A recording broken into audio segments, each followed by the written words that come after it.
Hi everyone, it's your friend Doris the Coder, and as you see by the title of the video, you probably know why you're here.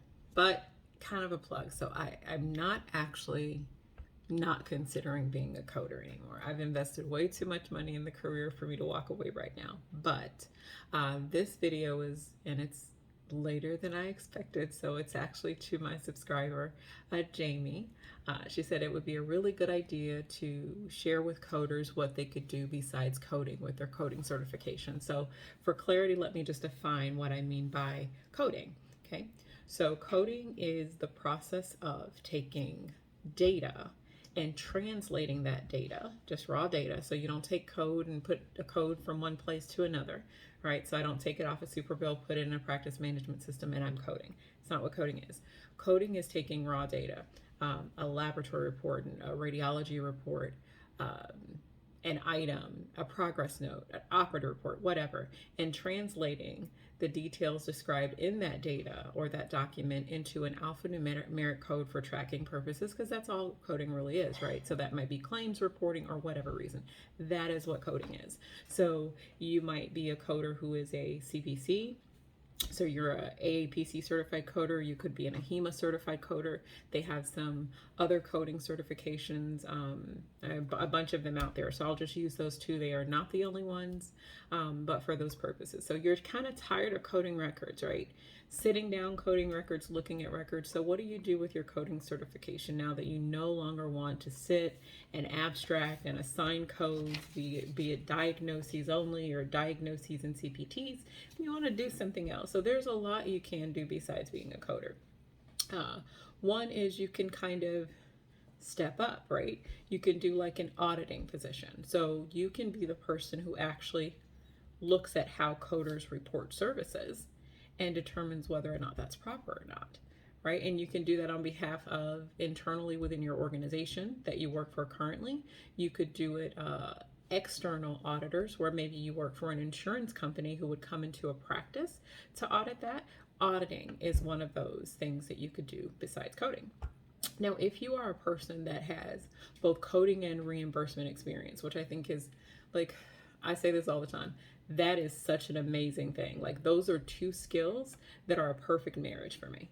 I have one person on my team that does that has actually done denials before. And if I know someone who's done denials plus they're coding, like, I want that person on my team, especially if they're really confident and got that skill set that I need, that analytical eye, that ability to see patterns. So you can be a claims reviewer, right? So you can look at how claims are coded and whether that is proper, and compare that and couple that with payer data, because a claims reviewer applies both the AR aspect of revenue in addition to the coding aspect. So you need the coding skills, but you're not kind of abstracting all day, if that makes sense.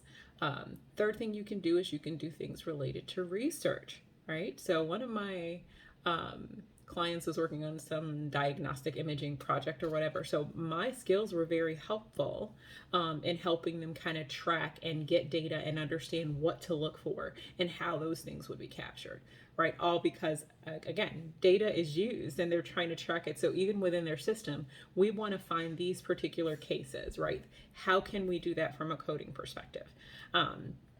That's helpful. Alternatively, you can do what's called CDI, right? And what that is, you'll probably see the verbiage a little bit different, but this is documentation improvement and documentation integrity. So what went on the claim, what's in the documentation. And that can help providers also when you're connecting the payer policy and necessity issues with what's in the documentation. You can actually help a provider document better. Part of what I do for practice management, like I don't like to really make recommendations for a practice until I've been in the practice, because what I've learned is there's a lot that you don't see when you're not there that connects to why something may not be moving the way you expected it to, or what the practice would expect. So sometimes providers become so accustomed to doing things a certain way that they don't think about it, right? So, and they don't always document and memorialize it. But when you understand, like, hey, that matters and that counts, and that's something we could potentially use later, that's helpful. So you can help providers create more meaningful documentation by doing something like CDI if you don't want to be a coder. You can also do two things that I do. So that's education and training. Like, I'm a researcher, and there's certain skills I think are within all the good coders. Research is one of them. I even contend that if you are considering being a coder, like you think you might want to be a coder, so you're considering it, this profession is not for people who really don't want to dedicate themselves to a lifeline of learning, a lifetime of learning. There are folks that, you know, they may do it, they study it, and they feel like, I studied it, I got it, I'm working in whatever specialty, and I'm just good. I don't need to learn anything else outside of getting my CEUs. You can easily outdate yourself. If you can't do what you do for the organization you work for and 10 others like it with all the different variables, even within a single specialty, you're not maximizing your potential when it comes to coding. So anything that calls, you know, education, when you think of that, anytime you can research, find things, break them down, make them easily understandable, and communicate them properly, you could very well have a gift of education as well and training. And who doesn't need that? We all need that. I train and I educate, but I have people that I go to when I need things. And I want to learn something. Hey, can you break this down for me? I'm not getting it. I'm not understanding it. You know, I have the benefit, I have physicians that have invested in me in the sense of helping me better understand things that is really clear to a clinical eye, but maybe not so much to me as a person who's not clinical. I have, you know, people who, other consultants and friends that work in the industry that I can call and bounce things off. So training and education could be something that you look to do. Now, how you do that is different. That could be lateral. You could also, if you've been in the field for a few years, you can consider doing training or education to newer coders, right? So I often think about challenges I may have had when I was learning a subject or a topic or an area, right? And then I think, what did I learn in that process? And how can I make that easier for the next person who would learn it, right? So if I stumbled, I want to make sure you don't make some of those stumbling mistakes that I did. And honest to goodness, I feel like one of the most major contributors to my education or my educational development is teaching. Because when you get a person, especially new coders or people who are new to the industry or whatever, they have you think about things in a way that it's kind of like, that's a good question. I don't know the answer to that, but I'm going to research that because I don't really like not knowing the answer, even though I do end up, and I can say, hey, this is the best answer I can give you right now with what I know today, and this is why I got that answer. So education and training could be an option for you too, instead of coding. And finally, you can do consulting. Consulting is similar to education. It's basically where you give people your advice, but when you get to a point of consulting, if you really want to be successful, I always think about, you know, growing up, my mom used to say these 4 words, because I said so. Mommy, but what? Because I said so. And, you know, growing up in my house, that was all of the answer you needed. If she said, because I said so, conversation was over, hard stop, right? But I was the person who always asked, even as a child, why, but why, right? And when you get to consulting, you will have people ask why.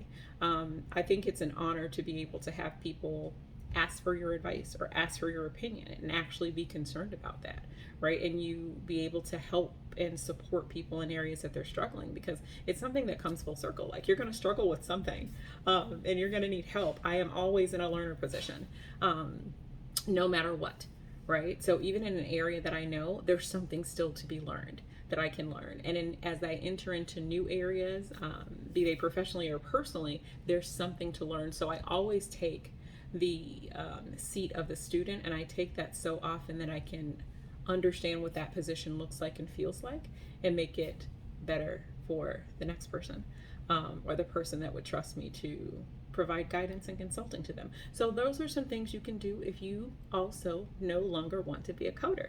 I'm actually still a coder. I take my certifications and I still have to maintain them. I've added other ones to them, but I'm not in a place right now where I still don't sit down to code. As a matter of fact, I will be coding tonight in order to keep my numbers under control with the promise that I've made to my client. So I'm going to go ahead and end this video. If you like it, as I always say, like it if you do, review, share feedback and commentary. I'm always using that to make it better. Share it if you find someone would find this video helpful, and subscribe so you know when I post. I post as much as I can. I don't post as often as I want to. I've had some personal issues that have precluded my posting for the last month, so I looked and I see that I'm a little behind on that. So you can get probably one a month or whatever. But thank you for coming to my channel. Again, I'm your friend Doris the Coder, and I will catch you in the next video.